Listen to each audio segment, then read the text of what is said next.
This is Jacob and Matt here again with a new segment we call Small Biz Showcase, where it's again our customers, our reviews. Today we have Solar Recover ingredients. It's for we have one for hair, and then we have one for body or face. Sorry, face is part of the body. So yeah, Matt, why don't you go ahead and start reviewing this one since you're more familiar with this? Because of my, my wavy locks, Yeah. and all that sort of stuff. Well, props out to another native Floridian here, here at, let's, just make sure I pronounce this right, Zosner.com.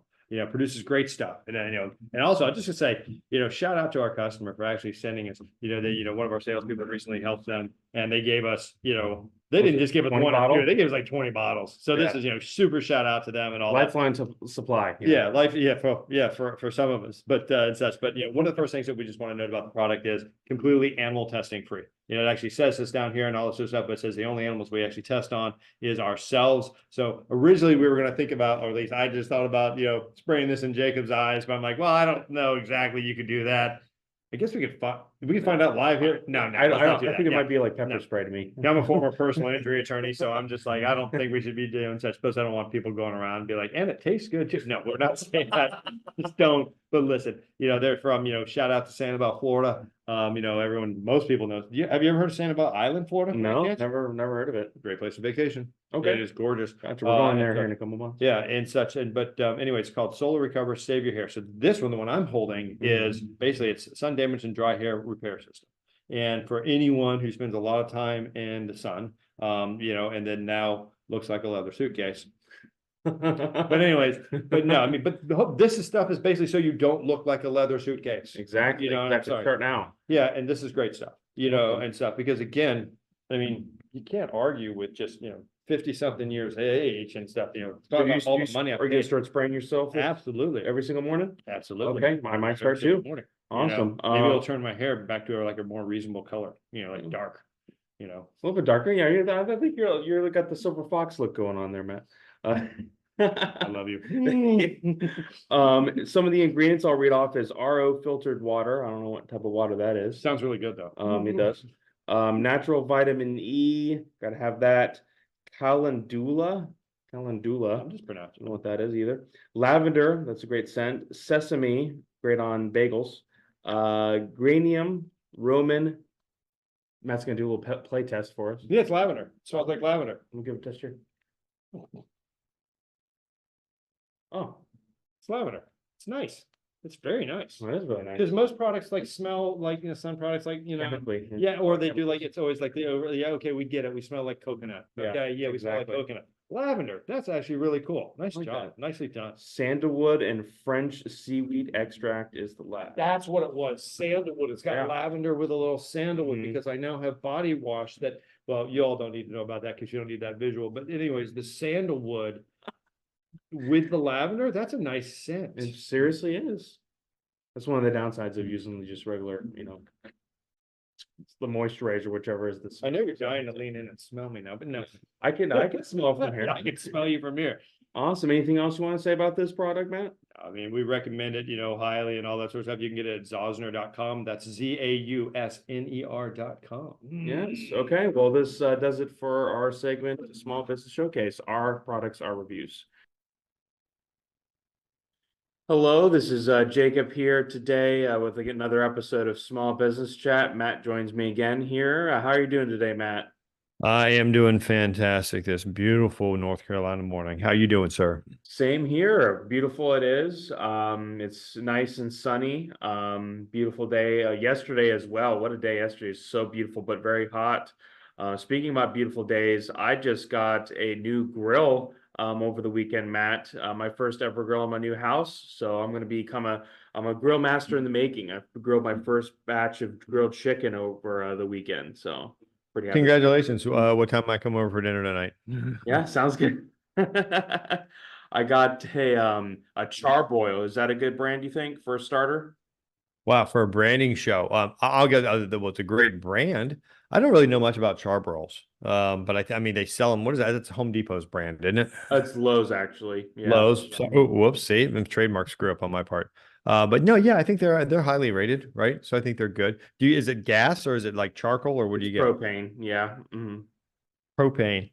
Sorry, I just think back to oh, what was that show? King of the Hill. And when he used to always make, yeah, I think he sold propane or I can't remember what it Yeah. was, but yeah, propane is great, and just don't run out of it. I've done that from time to time. Always keep an extra tank, and such. So you get chicken. So what's Yeah. your next thing you're gonna grill? I'm thinking hamburgers, and then from there hot dogs. Those are pretty easy though. But yeah, pretty much the world's my ocean. My dad has pretty much taught me how to grill my entire life, and this is my first grill on my own. So it's pretty big moment for me over the weekend. So It's another of those things that and I don't mean this, and I do not mean this derogatory. It's it's just sorry, not to be chauvinistic, but just it's like a manly thing to do, right? it Stand is. in front of the grill, you're grilling your stuff.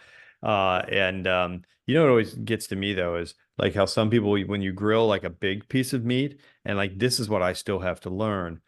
You'll actually take it off, they'll take it off and then they actually tinfoil it because it's still cooking even though it's off the grill. And they're like, oh no, it has to settle for 10 minutes. I still have not mastered that. I take it off, I'm like, eat, go eat, and they're just like, whatever. But anyways, so have you done so that, right? Or are you learning yourself? Yeah, I mean, I actually the first time I ever did it the other day was pretty good. I mean, I even marinated the chicken everything pretty well with a whole bunch of seasonings. Let it go in the refrigerator for like maybe 30 minutes, because that helps soak in the juices, and then throw it on the grill. And just rule with chicken number one is just you only flip it once, and then you just wait for both sides to be done, and then once it stops sticking to the grill, that's when you know it's done, and then you're out. So yeah, we let it cool for by about 15-20 minutes before we ate. Man, we just had Chick-fil-A, but you are selling me on basically getting some more food. I gotta be candid with you. Hey, speaking of selling, what do you got Yeah. for us today? Selling, yes, thank you for that segue, Matt. Yeah. Today's episode is dedicated to sales training. This goes for pretty much a whole bunch of groups of folks that want to listen to this today. This could be if you are a owner of a business and you just opened up the sales department. Your business is getting bigger, and now you want people to either sell to your current customers or go out and get customers, whatever the case may be. Maybe some of the people that you bring in, obviously, they're going to maybe not know what your product is, and maybe you have to teach them how to sell your product.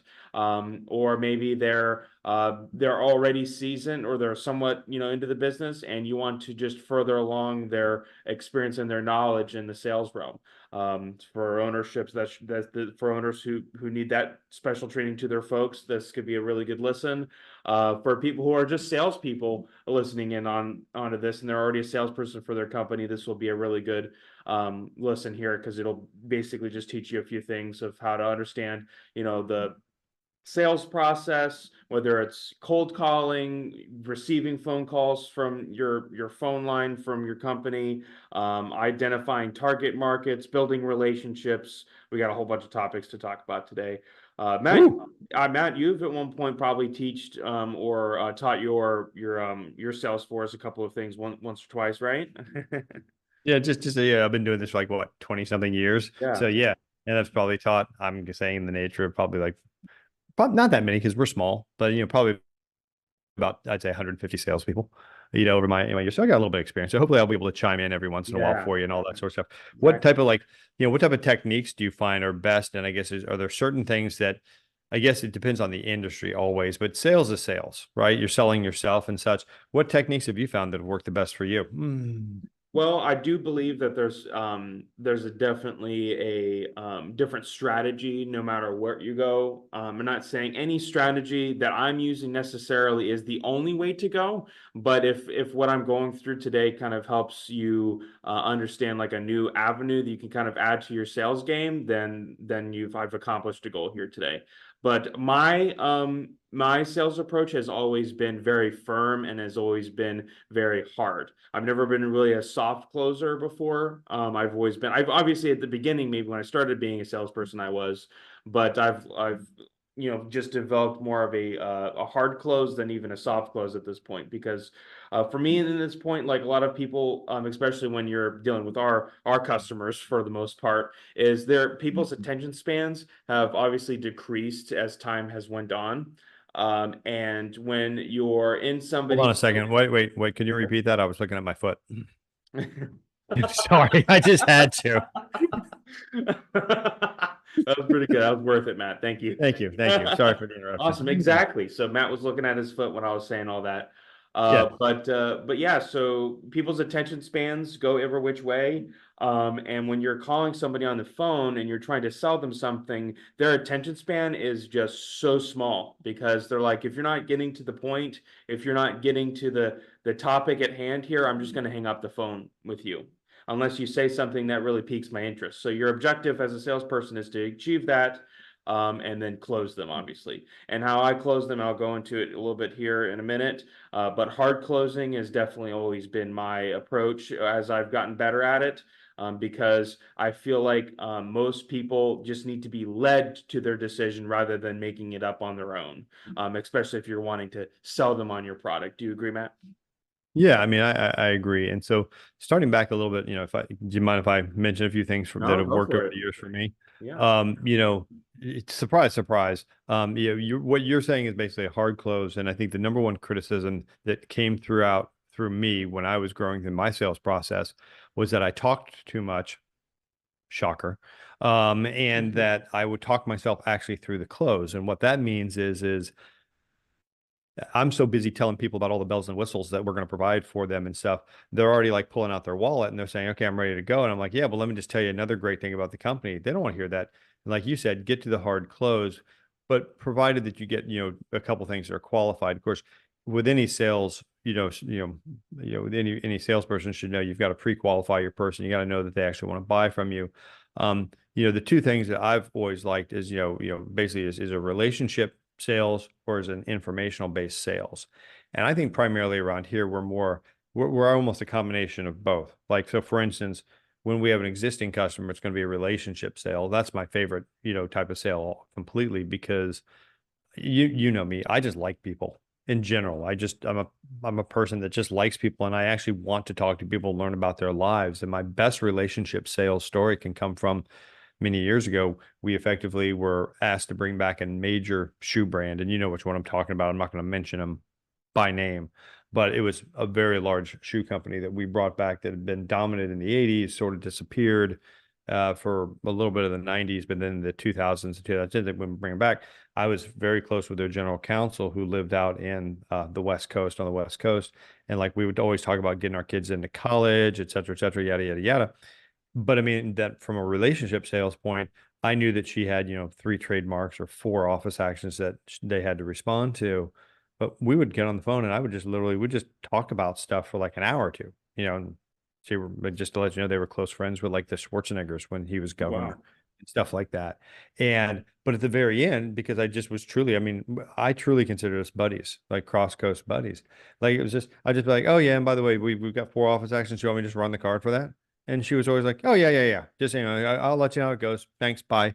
And that's in a relationship sales because you truly do care. But it was genuine. I think that's also in relationship sales, make them genuine. And then the other thing is, and this goes to your hard close store stuff. A lot of times when you have just a brand new customer coming in, it's going to be more of an informational sale. Like, what do you need? Let me identify your pain points and let me explain to you how our service is going to quickly resolve those pain points. You don't have to worry about anything with us. Would that be cash or check, so to speak? Right? I mean, what do you think about that? Yeah, most definitely. And that's kind of again somewhat that Matt's dipping into like some of the hard closing is instead of just saying things like, "Would you like to go ahead and get started on that today? What are you thinking? Would you like to go ahead and buy this today, this product, this service, whichever?" Instead of just asking that question, just basically just act like you've already got the sale. Like you're just all you're doing is collecting the card at that point. So you've already gone through all the information. You've already told them all about your service or your product, and now you're just going to move on to the close next, which is so which debit or credit card can I get from you today? Or looks like we have your card ending in 4562. Would you want me to use that card today? Something like that. Instead of just asking those questions, would you? Because if you again leading up to my original point was, people would rather in our case, obviously it's you're wanting to lead them into it because that's equals to a sale. Obviously, subconsciously, the person that you're trying to sell wants to make the decision, makes they want to make the feel that they've made the decision, but you helping them and just guiding them more than them just leading it is always going to be more beneficial to the close and the actual sale for yourself. So going again to Matt's point is just asking or really just making it seem like you've already got the sale is very beneficial. Yeah, my number one, you know this, having worked with me for years, my number one pet peeve is new salespeople that actually give someone the option to get out of the the sales funnel by saying, would you like to get started today? It makes my skin crawl when I hear that as a salesperson. I'm like, you need to have confidence in the fact that you're providing them with the service that they need, that they have called for you, and that you now are going to basically get this transaction for them because they actually do. You're trying to help them. Again, like I said, in one of our meetings recently, sometimes people don't even know the help that they need. And so you actually are helping them. It's not just about sales, it is about creating that relationship. But man, you're going to lose 50% of your sales if you actually say, "Hey, would you like to get started today?" No, assume that they are getting started today and say, okay, and what card would you like to use today? And again, we're talking about, selling services over the phone for every person, depends on your service. If you're talking about, retail brick and mortar versus, selling of services versus selling of goods on the phone, whatever the case, it's going to be slightly different. But, please assume the sale if you're going to be an actual salesperson, because that's what you're supposed to do. Exactly, exactly. Good points there. And also, I want to dip into a good topic. We're kind of dipping in it already. Matt mentioned the information close, where our first topic is going to be product and market knowledge, right? So product features and benefits. Or was it FAB? It was features. It was, yeah, features, advantagements, Yeah. benefits. That is usually generally the first place you want to start. And it's in-depth knowledge of your products or services. So I've always been a firm believer, Matt, and you can also attest this as well. If you don't know your product and you do not know your service, then you cannot sell it. Agreed. Even for a seasoned veteran a seasoned veteran salesperson that has been doing this 20 plus years, if you just started a new job at your sales job, whichever that you're doing, you're not going to be able to be an effective salesperson no matter who you are, unless you understand fully the product or services that they're offering, no matter how good you are. So that's the first step you want to do that, is because if you're not relaying the correct information to the customer, then the customer's not going to know what you're selling, and then they're just going to hang off the phone with you. So open the books, whatever the person that gave you your handbook for the job, whichever, just read it fully. I know, Matt, when I first started, we had what was that, like a week-long course, I think, through trademarks, I think, was Yeah. it? Yeah. And I went through all of that, and I took down a lot of notes and just basically just paid attention to all of the finer details to fully understand the business. And you want to do that early and often rather than later, because the later that you push off that information, it's just going to hurt your sales. The people can almost like a dog can it's kind of smell that information that you don't have through the phone. They can almost sense that you don't know what you're talking about. Right. And sometimes if the customer knows more about that type of field than you, then that's where you've definitely lost, is where the customer has more information than you do, and there's no way you're going to be able to sell somebody like that. Yeah, and if I may chime in on this, Yeah. like I'm a big fan and I preach fake it till you make it. And such. And if we have a salesperson that effectively is consistently having to fake it till they make it, we will send them and put them in a remedial course, which is you need to learn our products better, and such. But imagine for a second if you walked into a McDonald's. I know, Jacob, that's not, in your generation. Okay, let me change it. Chick-fil-A. Yeah, Imagine if you walked into a Chick-fil-A. Sorry, the old McDonald's Chick-fil-A debate between our generations here, but yeah, and you basically just like, and the person just, and you're just like, and you look up and there's nothing on the menu, and you had to ask the actual person behind the register, and you're just like, what do they have? And they just would call it like, oh, well, we've got the big chicken sandwich. So they don't have anything called. I don't think they have big chicken sandwich at Chick-fil-A. But anyways, imagine if you just didn't know your product. You're like, well, what comes on that chicken sandwich? I think pickles and maybe some lettuce. I don't know. And you'd be, well, what the heck am I buying from you? And so I think that one of the things that, like, Jacob has alluded to, is you should know it and be able to rattle it off very quickly. But also with that informational sale, what you want to be able to do is twist it very quickly. So, well, what package do you have? Well, we have our standard package, which includes the following, blah blah blah. If I understand this, and here's where it twists, then you apply it to what they actually need. And so you want to basically say how this is going to address what you're looking for. You've come to us to get a chicken sandwich. Hey, we have the chicken sandwich for you, the deluxe chicken sandwich that comes with basically chicken, lettuce, tomato, and mayo. And that's exactly what you're looking for. The cost for that is $5.99. Which card would you like to use to get started? As opposed to, there's a, let me hold on. Let me check with my manager. Let me find out. It's, oh, dear God. So then they should walk out of the restaurant. So the simple point is always know your stuff. Just doubling down on what Jacob has said here, know your stuff. And coming back to my point when I picked this up again is fake it till you make it. And if you basically don't know it, there's nothing that will kill a sale faster than lack of confidence in your product and or lack of knowledge of your product. So if you don't know what it is, and again, Jacob, you've heard me say this around here. If you're not 100% sure what like the cost is of service here at our company, I just tell them say $199. You just preach it, just blurt it out. Even if it's a $4.99 service, we'll honor the $199. Why? Because if they say, well, what's the cost of that service? And you go, then you can hear paper shuffling in the background and all that sort of stuff. You don't know your stuff. They're off the phone. Boom, they're gone. Say $199. I'm happy for our salesperson to get a $199 sale, but if then they're selling a $4.99 product consistently for $199, their managers will pull them aside and basically be like, what's going on here?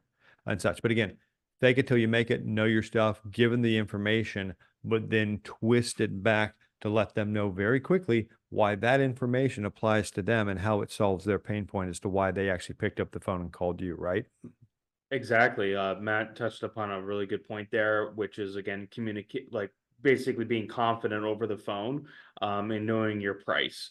And so whenever, I mean, again, our services can be different from anyone else's, but obviously ours is, that's a good pretty much point to have is which is just blurt up, not, yeah, like faking it until you make it and just basically just blurt out a price that kind of makes sense for your company. Obviously 199 to a huge company that, offers like $5,000 per service may be a little low, but you have to kind of, Yeah. or organize it to where it makes sense. But for us, obviously that's a pretty decent sale. Yeah. I like I always like to say, Matt, a sale is better than no sale. So yeah, exactly. Yeah. By the way, I'm sorry, this is tripping my mind. One of my first mentors, yeah, and I love the guy to death. He was just, it's funny, you get 20 years past, one of your mentor stuff, and you love, you realize what a great boss, they were. And one of my mentors, a guy named Ken Bynum that I worked for, and I will mention by name because just an absolutely fantastic attorney, taught me so much stuff and all that sort of stuff. But one of the things that he actually said was a weak point for me when I always laugh when I think about this was, he's like, your confidence exceeds your abilities. It's just like, that hurt, dude. But so what he meant by that, and that's probably why, I'm a better salesperson than I'm a lawyer. But what he was just simply trying to say is, he says, man, you walk into pretty much any room and you have all this confidence, all that sort of stuff. But when you get right down to it, he says, you just, work on those abilities behind the scene. But again, that's one of the reasons why I've been able to actually sell so much stuff in my life, just by virtue of the fact that I do have that, I can be confident, I can lift people up and such. And that's what you just really want as a salesperson. Now, that's not to take away from my legal skills. They've increased over the years and they got pretty, very, very good before I stopped practicing. But again, it's just, I always love that, but I always thought that, man, he was actually not trying to be rude to me. He was actually trying to give me a compliment. He's like, man, that's really great that you have that. But then let's just work on those underlying skills as well. So again, fake it till you make it, but man, have that confidence, have that confidence when you're talking to people in the sales context that this is the product you need. We provide it and we do it well. Yeah, exactly. And also, another good saying that I've always kind of implemented into my sales game as well, which is sell the service, not the product. That's another good one. Matt, you could probably chime in here too about this topic, which is more 9 times out of 10, whatever market that you're in, there's 50 other people doing it. Like even with our thing, there's a lot of other people doing what we do. There's, a lot of clothing companies out there. There's 15 million clothing companies out there that sell clothing. There's 15 plumbing services. There's 15 million, phone services. There's a lot of different services or products out there. So but the only thing that you can technically control is the service that you provide. So if you provide a great product, that's awesome. There's probably other people that could do that too.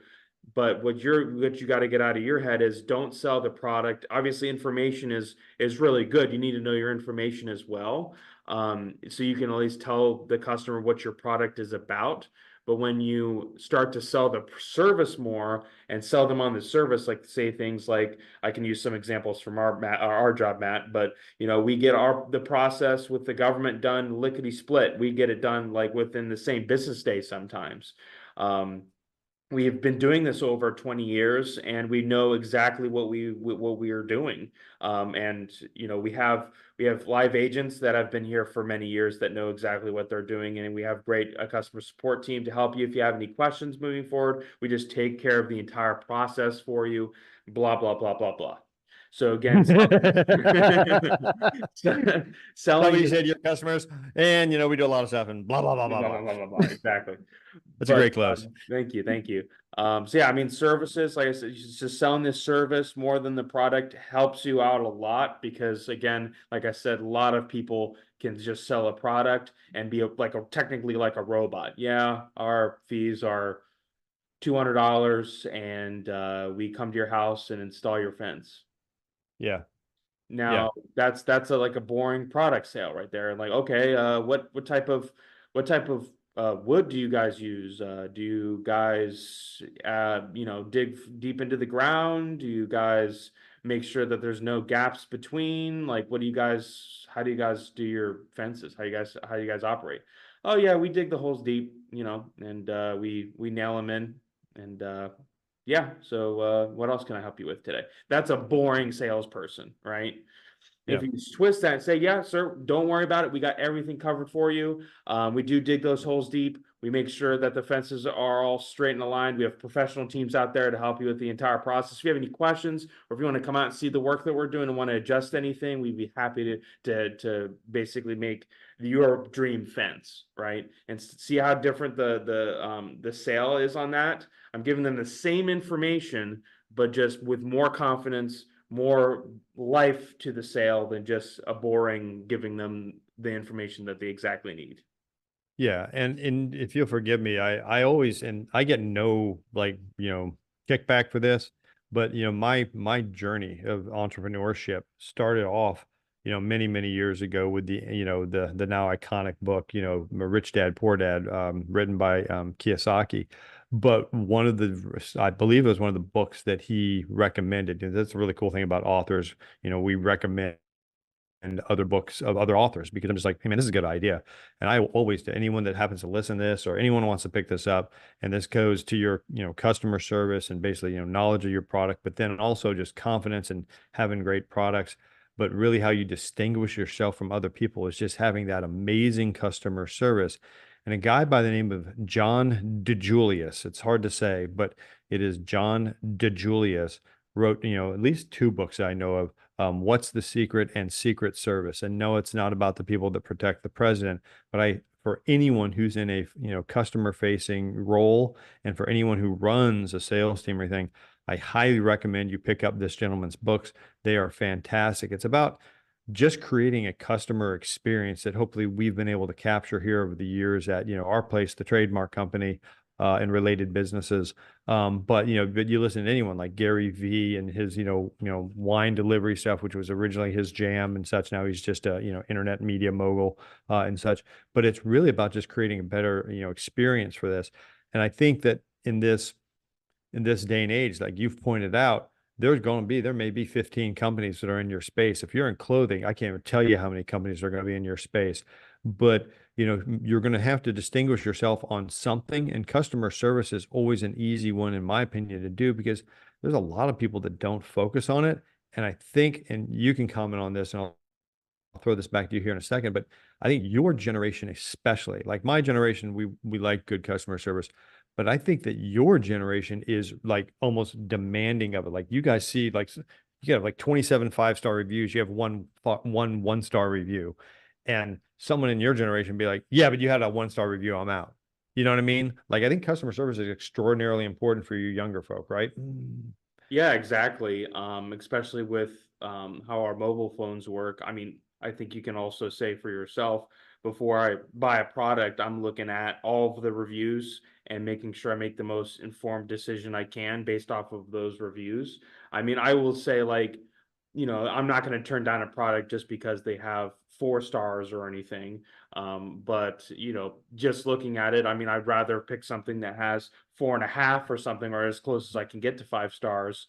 So especially if somebody comes into your business and everyone's going to be up, that's going to come to your business there's always going to be a couple of people that always say, how come you don't have 5 stars, or how come there's a couple of people on here that don't have the great experience. What can you give me a good answer about that? With Matt, what would you say in that regard if somebody asked you, how come your company has so many bad reviews? Yeah, I mean, sometimes, like, I mean, I'll tell you, like, there's sometimes because they're deserved, absolutely, and sometimes they're not. And I think that you have to. What I almost think is more telling is how the actual company responds to the bad review, because as we're all aware, having run, sorry, I'm just 3 to 4 different companies over the last 20 years here. It's some of the best. I'm sorry, I'm going to go down a rabbit hole here. So if you have to direct me, Oh, go. me back. But I think customer reviews are some of the greatest things you can ever have for a company, because you get one person complaining about an aspect of your business. Okay, whatever. Let's see. Did we do a good or bad job by that customer? But if you get 10 people complaining about the same thing, I think this is actually what Julius talks about. You better sit up in your chair, because they are giving you free consulting. So I've always looked at customer reviews as free consulting, because they're telling you how you can grow in your business and become better and be that iconic business with great customer service. If basically 15 people give you a 1 star review because they don't like this aspect of your business, we'll change it. Now, if one person gives it, you have to look at the circumstances and be like, okay, was this person, right or wrong or whatnot, and then you can sort of make that educated discussion, but, or the decision as to whether or not to fix something. But again, I'm almost more interested when I see bad reviews is I want to read the review, you know, and then see what the company's response was. If the company consistently is just saying, mea culpa, my bad, sorry, yeah, we messed that up, et cetera, that's an indication to me that that company is perhaps not doing everything 100% right, or they haven't said in the response, we've made the change, this won't happen in the future. That's a very powerful thing to look for in a response from a company. Mea culpa, but we made a change, so this won't happen to anyone in the future. We've taken out this reason for a 1 star, but we both know that there are also sometimes 1 stars, and we've almost sometimes joked about this around in the businesses, is that every once in a while you do get a 1 star from someone that you bent over backwards for. You virtually did free work for them. Like, this is great. Hey, they're a good customer, whatnot. You did everything. You had a sales, in our business, you had an operations person that stayed till 10 o'clock at night to get this thing done for them on a deadline or something like that. Next day, they give you a 1 star, and you just scratch your head. You're like, oh my God, this person got the greatest deal in history. We saved their brand, or we saved their company and all that sort of stuff. And they're just going to be that way.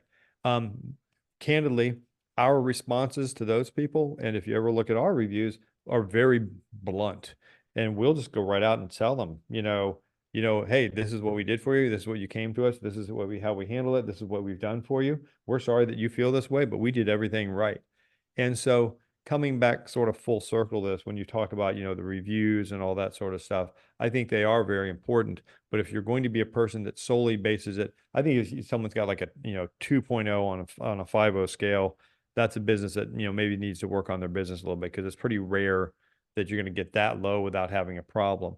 But if you've got like anything above a 4.0, then read some of those, those 1 stars or eventually, and see how the business has responded to them, because I think that is, sort of the key. Is it mea culpa, but we haven't made any changes? Oh, sorry, we offered you a refund. Oh, sorry, we offered you a refund. Versus, hey, we're sorry we had a bad experience, but here's how the 19 things we did for you that were great. We're sorry you feel this way. We don't think this is a 1 star. You had a great experience with that, or you had a 1 star. We understand what the issue is. We apologize. We offered you a refund, and we've made changes to make sure it doesn't happen.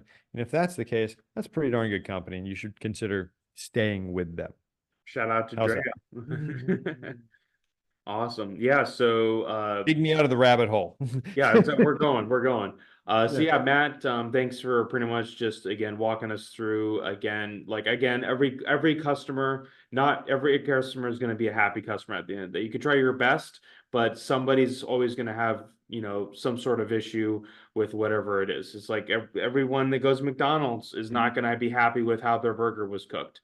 But it's how you respond um, to those complaints or those reviews is what really matters. Kind of going again, we talked about in our last episode with Rocky. It's not about how many times you can get hit; it's how many times you can respond or how many times you can get back up and keep moving forward. Don't let those reviews, kind of basically catch you up or just make you not want to provide them a good service ever again or whichever. Just basically just respond to them with confidence that you've already tried to do the best that you could. Sorry about this, here's your refund, or et cetera, et cetera, like Matt kind of I, described. So I'm just so proud you used McDonald's in an example. I got a little tear in my eye right now. I'm like, oh, I'm getting through to I them. still feel like McDonald's is still prevalent though, but not as much as Chick-fil-A. But I think that well, I mean, if you've watched Super Size Me and then well, I know we talked about this and what was the chicken one, his follow-up one. I yeah, think that in your generation, and I'm not ripping on it, I think there's a general view that Chick-fil-A is healthier than McDonald's, and I think Super Size Me really crushed McDonald's. I just generally think that all fast food is not the health you shouldn't eat it, at 3 squares a day and all that sort of stuff. And I don't think Chick-fil-A is that much healthier. This is my opinion, of course. I have not, when I look at all the salt content and stuff, I don't think it's all that much healthier than McDonald's. I think McDonald's just has a bad shtick. Having grown up on it, I just love this stuff. But again, I just don't think there's that much of a health difference. But I know for a fact that McDonald's is struggling to reach your generation. And I know they're very concerned about it because you can see it in their corporate reports and their annual reports where they're just like, yeah, our biggest challenge remains, establishing a base in the 20-something-year-olds out there because you guys want to go to Chick-fil-A and Cava and Starbucks. stuff. Now, by the way, yeah, and what was the other one? Starbucks. Always Starbucks. Starbucks. Yeah, I mean, it's just it's just it's a different world, and they're changing. I have often thought, and this I'm not quite sure, the McDonald's brand is obviously I think one of the top trademarks ever in the history of all trademarks. Those golden arches are just unbelievably iconic. But I've often thought, I mean, just like Pepsi or Coca-Cola, I mean, and maybe I just don't know it. Maybe they have done this, and I just haven't read their balance sheets because I don't invest in them anymore. But okay, so if Starbucks is where you guys want to go and Chick-fil-A, why is McDonald's so like wed to just keeping the brand McDonald's? I understand it's the stunningly good brand, but why don't they just invest in and buy out Chipotle, or maybe they already own Chipotle? I don't know. But you see what I'm saying? Like start up a new brand that is nothing but for like Kava, and again, maybe my ignorance, maybe they own Kava. I don't know. But I would think they would want to diversify. Pepsi realized, and Coca-Cola, they started doing this years ago. I mean, hell, Pepsi actually couldn't get into any of the fast food chains, so they bought KFC and Pizza Hut so they could actually get Pepsi Cola in food chains. And I look at McDonald's every day, and I'm like, these guys are brilliant. Why haven't they started the next super fresh thing designed specifically for your generation that will kick the living crap out of Kava, all these other places? They have the cash. I just don't understand why they haven't done it yet. I mean, and such, and just rebrand, keep their flagship, but rebrand and go in that direction. Because your generation just doesn't like McDonald's and such. So look, bring them a new brand. But anyways, again, rabbit hole. I'm coming out. Go ahead. No, Back to that pretty much does it for us today, Matt. We went through a couple of good sales topics. We might have another episode dedicated to this soon. We've gone over again, just some communication skills. We'll dip into that another episode. But just again, make sure every single time you're on the phone with somebody that you're giving them the best possible, not only product, but the best possible service. You know how to sell it. You know how to sell it efficiently, you know how to answer all of our questions. Like Matt said, make sure either if you don't know your price, then just make it up on the fly, or just basically just pretty much just pull the band-aid off and just try your best and try to sell them the best that you can without losing any of your confidence. So those are some of the things that we talked about today, and we'll of course we'll have another episode dedicated to it again. Matt, do you have anything else to include?